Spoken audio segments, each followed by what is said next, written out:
Hello and welcome to 10 by 9, where 9 people have up to 10 minutes each to tell a true story from their own life. I'm Paul Dorn, and this is the 10 by 9 podcast.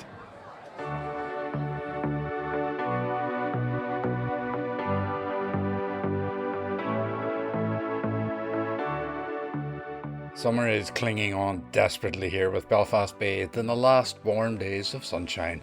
So I decided this podcast should feature 3 great stories from our July and August events in our home venue, the Black Box. I reminded him of the film Scent of a Woman and the famous tango scene where Al Pacino dances beautifully and he was blind. Surely we could do this. That awful woman made me stand in front of the whole class and sing, or try to sing on my own, and prove that indeed I was singing flat. I was utterly humiliated, and I've never forgotten the incident, clearly. There was much speculation on what the bra removal might actually have entailed. Would she not have been very cold on a Donegal night, with the wind howling in from the west? So prepare for tears and laughter as we go for a tango, belt out a few bangers in the car, and seek the facts of life in the wilds of Donegal. Okay, let's start with 2 stories back to back told at our August event when the theme was beauty.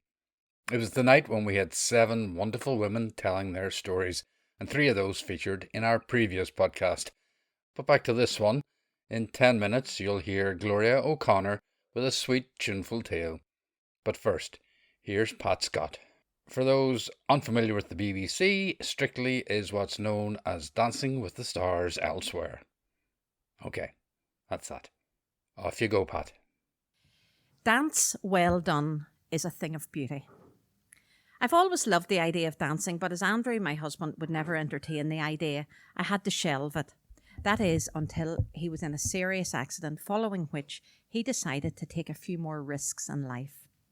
The upshot was us taking salsa beginners classes. We weren't naturals. We persevered for 6 months before the penny dropped and we realised that we hadn't improved at all and that maybe we weren't cut out for salsa. But we got the dancing bug and signed up for ballroom lessons. Now, one of the major problems that we have with our dancing is that Andrew can't hear the beat in music. It means that I have to count out loud whilst we dance. 1, 2, 3, 1, 2, 3. That's waltz. Slow, quick, quick, slow. That's foxtrot. Another challenge is that he just can't seem to give the subtle cues to let me know what's coming next in the routine. So instead, he gulders the moves at me.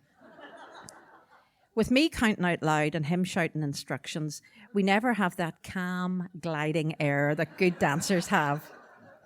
But all that aside, we keep trying. I think by now, 9 years on, we've probably paid off the dance instructor's mortgage, and there are no signs that we'll ever be good enough to stop. From a dance fanatic's perspective, this is a fabulous time of year, not because of the bright sunny days or the balmy peaceful evenings, we wish, but because the announcements about this year's Strictly Come Dancing celebrities start to filter out and the excitement about the September launch programme builds. I love being an armchair expert and being able to recognise a few of the phrases that the judges use. A drunken sailor isn't just a Royal Naval seaman on shore leave, and a chassis is more than some bit of metal that keeps your car from falling onto the road. And I love critiquing the dances and then listening to the judges to see if I've got any bits right. I've stopped just short of making myself some score paddles. Once the Strictly final is over, I feel bereft. I'm able to manage for a few weeks over the busy festive season, but as January hits, I feel like an addict going cold turkey. But help is at hand in the form of RTE's Dancing with the Stars as it kicks off in the new year. It's not so polished or professional, and I hardly ever know any of the celebs, but watching it is like being given methadone after stopping heroin. Not nearly as good, but enough to bring me down slowly. But if dance is a thing of beauty, then Argentine tango is the dance that has been crowned the beauty queen. It always causes a ripple of excitement on Strictly when the first couple to take it on walk out onto the floor. It's strong, sensual, up close and passionate, and how those flicky heels don't cause the fellas serious damage is a marvel. It was during one of the methadone periods that I noticed an ad for a milonga. I didn't know what a milonga was, but it said that Argentine tango would be taught. Beginners welcome, no experience needed. I alternated between cajoling and badgering to try and convince Andrew to go. Despite his decision to take more risks in life, this one was proven a bit too risky. I reminded him of the film Scent of a Woman and the famous tango scene where Al Pacino dances beautifully with a complete novice, and he was blind. Surely we could do this. Finally, my long-suffering husband agreed to go with me. I was buzzing. We headed off to the address in the town where it was being held. I pictured an underground cellar type of club with no windows but subtle lighting and a cocktail bar in the corner like you'd imagine in Buenos Aires. The smartly dressed men in striped, double-breasted suits and shiny shoes would be leaning against the bar, and the women would be sashaying around the room in flowing, flouncy skirts and high-heeled strappy sandals. The air would be thick with expectation. The contrast between my imaginings and the reality was stark.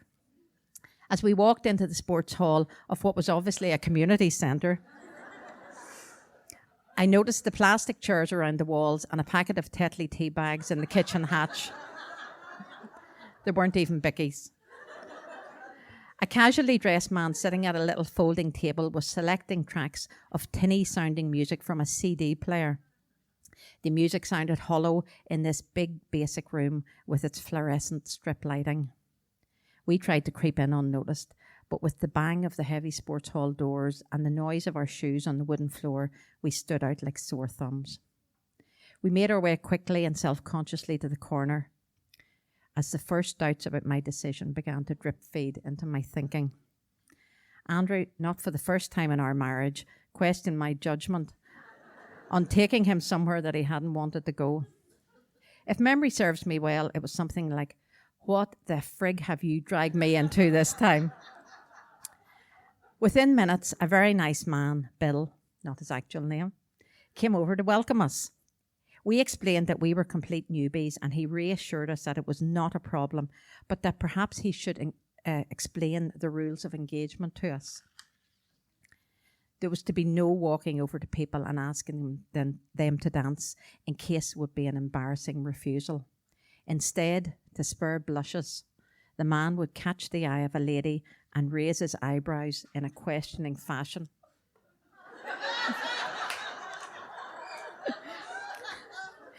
If the lady wanted to dance, she would surreptitiously move her head upwards as a sort of secret message to the trained eye.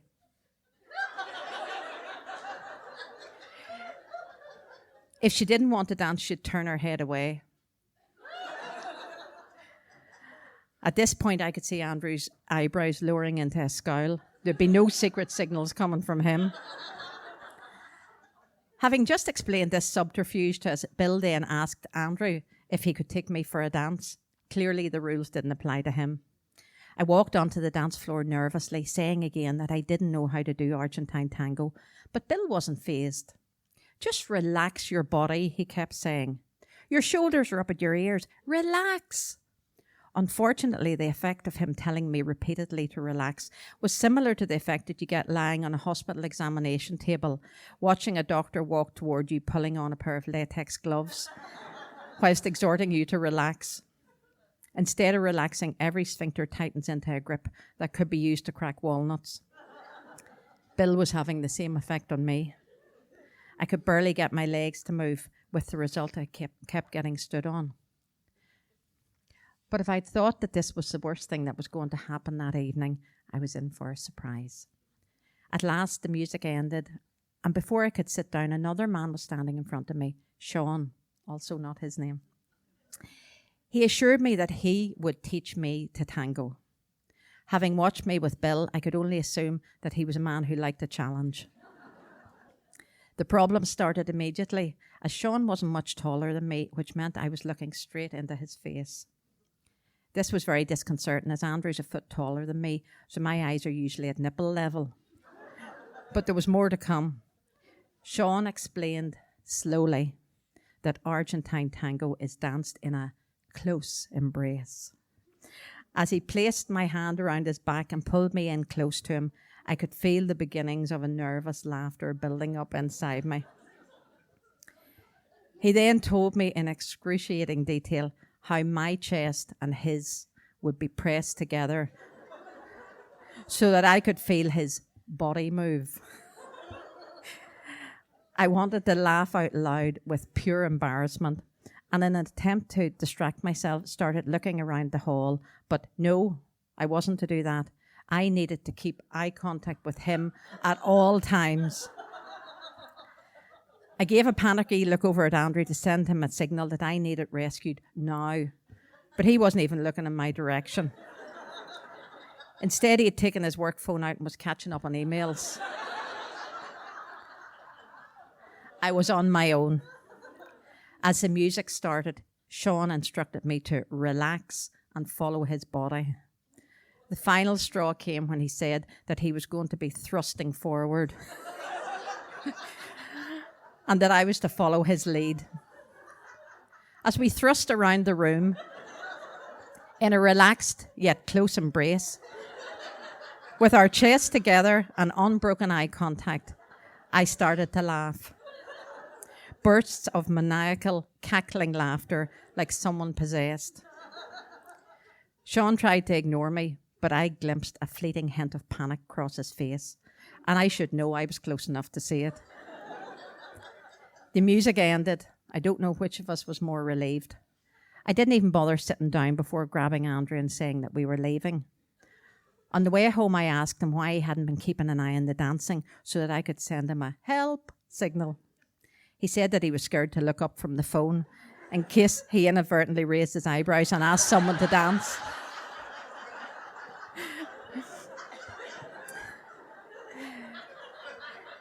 We speculated on whether the word milonga was actually a polite term for a knocking shop, but apparently not.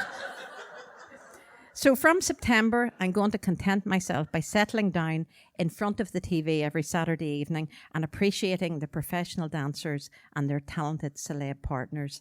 I'm going to leave the steamy Argentine tango dancing to them.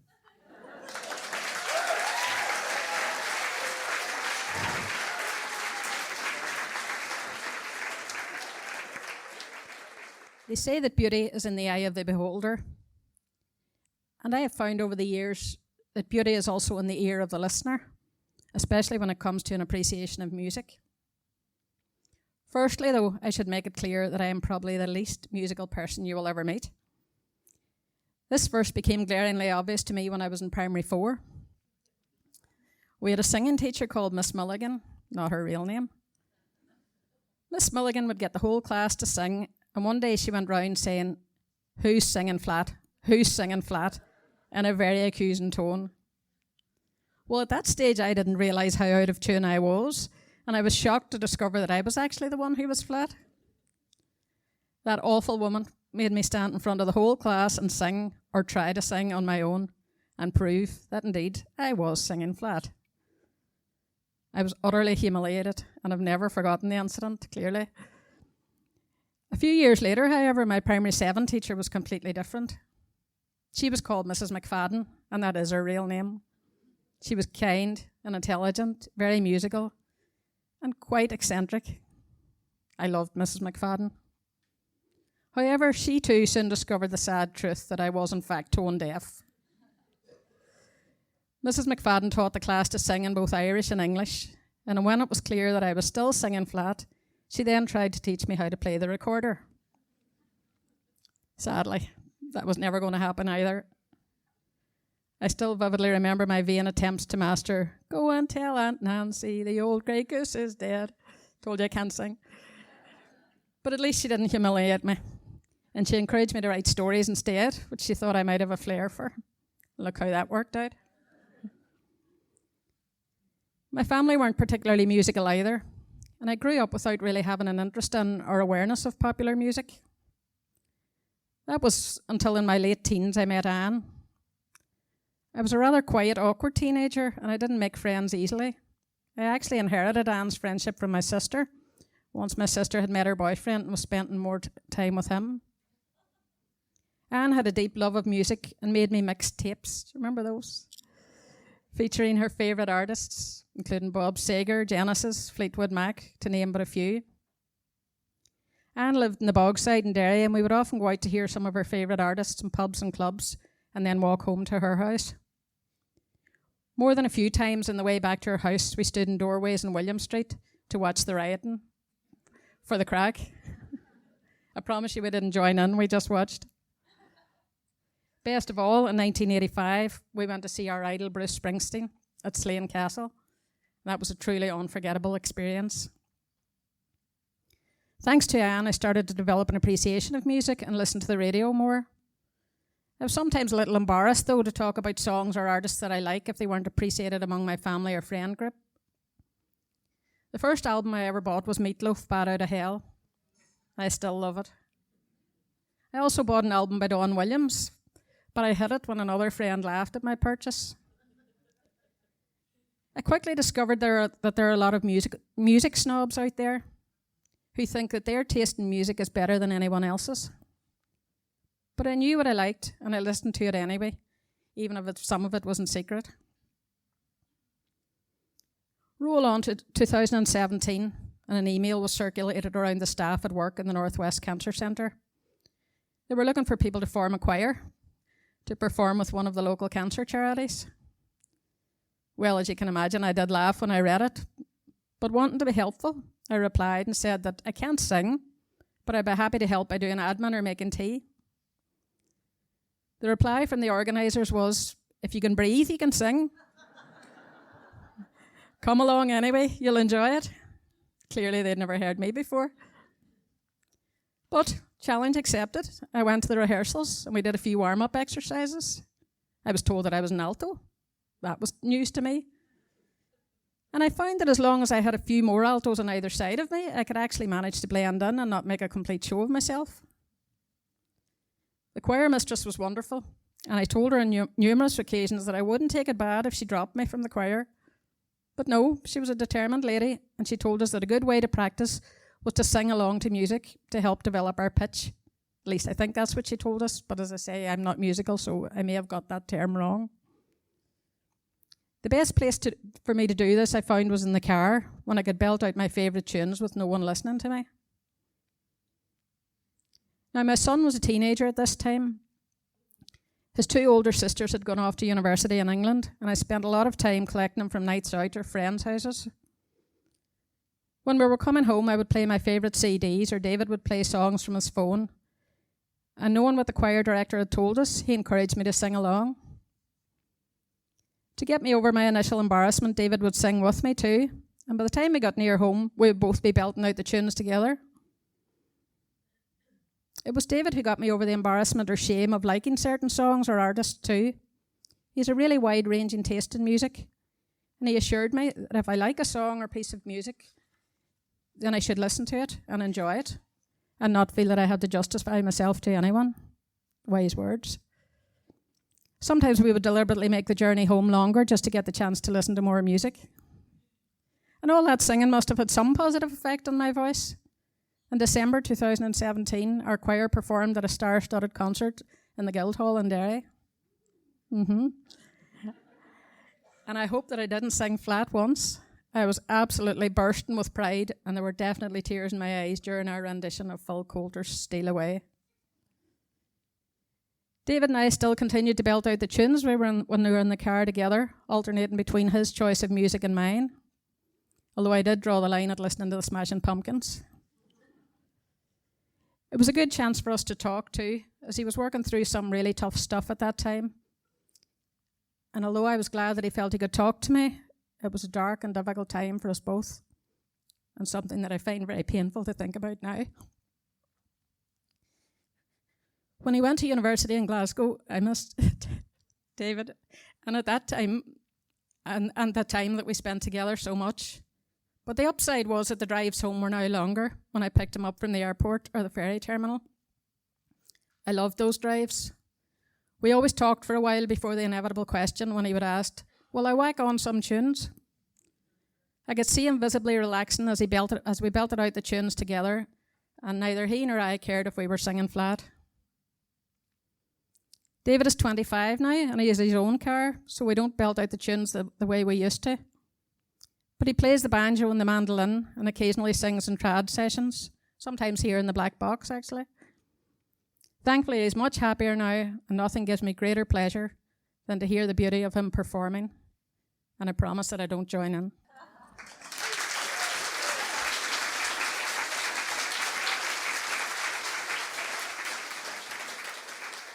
Gloria, that was such a wonderful story. Thank you so much. And Pat, you're brilliant. Please, both of you, keep bringing your stories to 10 by 9. The audiences love them, and so do I. See you both soon. As I remind you on every podcast, 10 by 9 is always on the lookout for storytellers, new or returning. So get in touch at 10by9.com. If you're a bit nervous, remember, you're the people 10 by 9 was created for. Anyway, I look forward to hearing from you. Okay, on to our third story, and it was our July event, and we were competing with the Olympics and the bright evenings, but still in front of a full house. Malachi O'Doherty told this story. I would not say that virginities were lightly offered up at the Gaeltacht in my time there. We were, after all, tightly repressed Catholic school children. It had been intimated to us that there was a body of knowledge which would be imparted to us in due course, and that this was called the facts of life. I wished someone would explain these facts to me. I understood it had something to do with how babies are made. One boy told me that he thought he knew, but he described a procedure which my own parents would never have agreed to. At the Gaeltacht, boys and girls around the age of puberty were shunted in large numbers by train from New York Road to Derry and then bused to Letterkenny and beyond to the wildest part of Ireland, the northwest of Donegal, where Irish was commonly spoken. We were to be immersed in that Gaelic culture in the hopes that some of it might stick. But as youngsters who would not be under the control of families or teachers, we expected to learn other things too. I was 12 years old and small, still am, probably looked about 8, and I was given a bunk bed in a room I would share with 7 other boys, 2 of whom I knew from school. The house was run by 2 sisters, one of whom was the banatee, the woman of the house, the boss, but she was very kind and interested in us and didn't conduct herself like an authority figure. There was no bathroom, of course. It's 1962. The toilet was a bucket in a shed at the back garden. And the most striking feature of the whole place for me was the silence at night. I had never heard such silence. I did learn some Irish.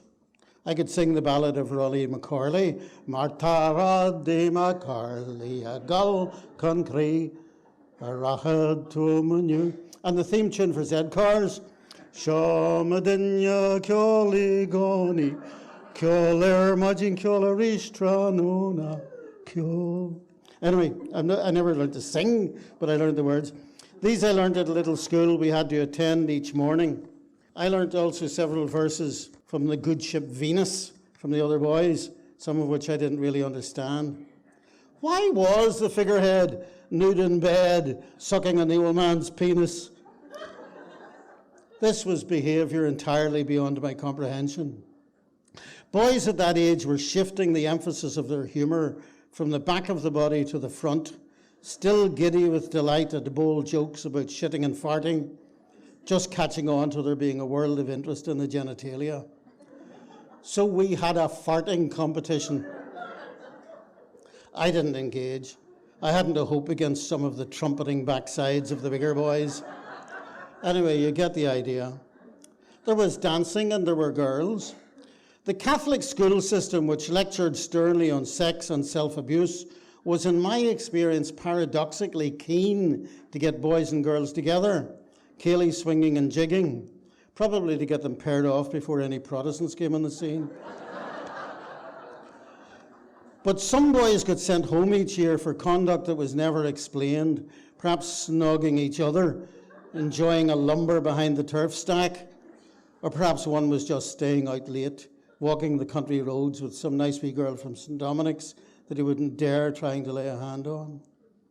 Every year, at the start of the autumn term, the whole school was keen to hear what antics had been enjoyed at the Gaeltacht. And of course, there were tales and exaggerations, but one shocking story stood out among them all. Bobby Brown, now obviously I have changed his name. Bobby Brown got a wee girl's bra off. This was a whole order of boldness beyond our innocent contemplation. No one even asked what he had done when he got the bra off. It was a moral enormity that he had just removed it and had a chance to look with wonder upon the soft flesh it had shielded. There was much speculation on what the bra removal might actually have entailed. I mean, how do you get a bra off without taking off everything else? Would she not have been very cold on a Donegal night, with the wind howling in from the west? Older, wiser boys, as usual, explained it all to me. There are different types of bra, Doc. Some just have a wee buckle at the back. They're designed to come off easy. So she was that kind of girl, was she? Out at the Cayley, in a quick-release bra, planning ahead. Maybe this was more her doing than Bobby Brown's. But what if the parish priest came along? He was reported to be out every night, hoking with his blackthorn stick through the bushes for loving couples. Would even he be able to take his eyes away from the twin marvels that Bobby Brown had uncovered? I never approached Bobby to ask him if this story was true. I was too much in awe of him. But it was widely spoken of, he knew it, and he never denied it.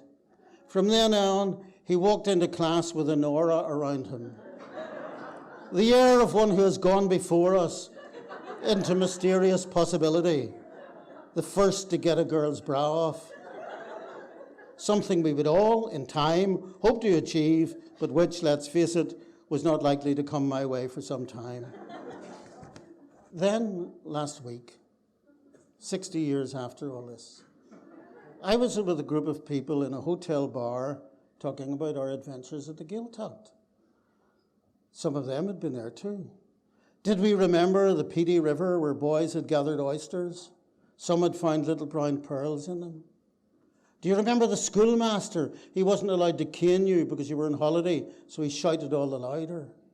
Had anyone climbed Errigal? Then a woman in the company said, I remember snogging Bobby Brown.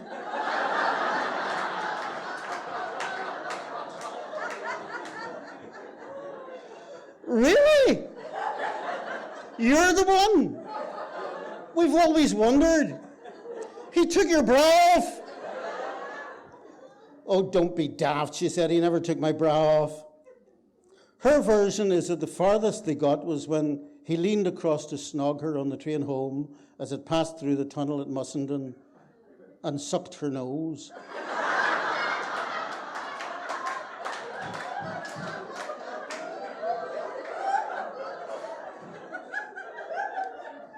Why would he suck your nose? Well, maybe he thought that was what you did. I told her that the word had gone all around the school that he'd got her bra off, and she emphatically denies it. But he was very nice, she said. We wrote to each other afterwards. I still have his letters. There you go.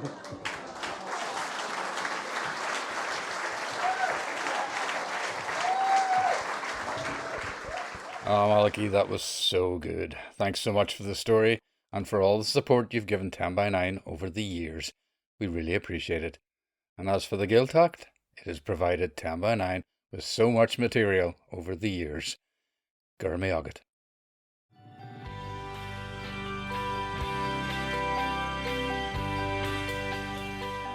And that's it for this podcast. 10 by 9 moves into the autumn with plenty of events coming up, and you can see them all on our website, 10by9.com. Now, while it's always free, some might require tickets from the venues, so check out their websites. 10 by 9 is on the socials, of course. Be sure to follow us on Twitter, Facebook, and or Instagram, and I promise not to flood your feed with nonsense, just information. Thanks to everyone who makes 10 by 9 happen: Leanne McConville, Margaret McClory, and Cara Doran. Thanks too to the team at the Black Box, our home since 2011. And thanks to the 10x9 audiences, which are always so supportive and warm. And of course, thanks to all our storytellers. But the biggest thanks this week goes to Pat Scott, Gloria O'Connor and Malachi O'Doherty. I'm Paul Dorn, and I'll be back with another podcast soon. But for now, bye bye.